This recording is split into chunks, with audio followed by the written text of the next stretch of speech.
So yun guys, dahil linggo ngayon at walang pasok na taon ay syempre lalabas tayo at gagala. Guys, wala tayong panggala guys. So ayun, ako nga pala sa Harold, isang factory worker ng Taiwan. Ngawa, iti urlong na. So ayun guys, dahil di off ngayon linggo. So umaga na naman akong gumising para maligo. Kasi luluwas ako papunta sa bayan. Nagsasamba kasi ako ngayon. Wala namang trabaho kaya imbes na magmukmuk na magdamag, pwede naman itulog mamaya. Samba muna tayo. Tsaka makabili na din ng stock sa may tansi. So yan guys, malamig pa rin, hindi pa rin yung klima nya. Ito pala yung aming company. Yan ganyan katahimik dito sa amin, sa village. Yan, walang katao-tao. Mag-abang tayo ng bus. Hintayin natin, may oras kasi ang bus dito eh. Hindi basta-basta na gusto mong mag-abang, meron na yan. May oras yan, minsan 1-2 oras ang pagitan ng bus. So yan. Tapos pag mag-aabang ka ng bus dito guys, siguraduhin mo na nasa bus stop ka. Kaya nito, yan. Diyan ka dapat mag-abang. Kasi pag hindi ka dyan nag-abang or nag-standby, hindi ka nila pipick upin. Kasi yan lang ang pwede nilang hintuan ng mga bus. Yan, depende din yung code dyan. May code yung mga bus dito kung saan ka pupunta. Depende sa pupuntahan mo guys.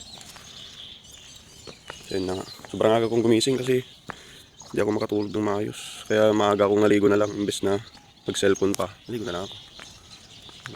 Tignan nyo, sobrang layo sa amin kasi walang katao-tao. Pag pupunta ako ng bayan guys, 2 sakayan yan. Bus to bus or bus to train. Bago ako makapunta ng bayan. Dito kasi sa Taiwan guys, pag gusto mong sumakay ng bus or train, mag-download ka lang ng application na bus tracker tsaka train tracker ng Taiwan. Kasi doon mo malalaman kung anong oras dadaan yung bus sa pinakamalapit na lugar mo. Siguraduhin mo lang na bago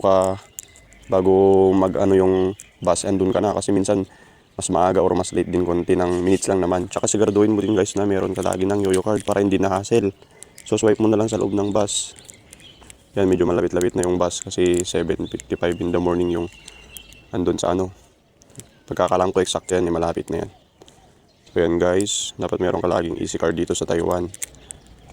So itayin na lang natin yung bus yan natay. Malapit na yan. Andyan na yan. Ayan. So yan guys, magbabas na tayo. So, higa na swipe muna. Ayan. Nalulang naman. Swipe mo lang pagpasok mo para alam niya kung saan kanya pinick up. Tapos pagbaba mo, iso-swipe mo na naman yung easy card para doon na makakaltas kung saan ka bumaba.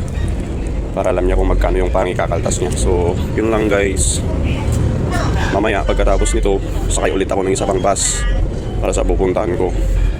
O pwede naman na train, depende kasi yan sa oras kung sinong mas mauna. Yun ang ginagawa ko, either bus to bus or bus to train.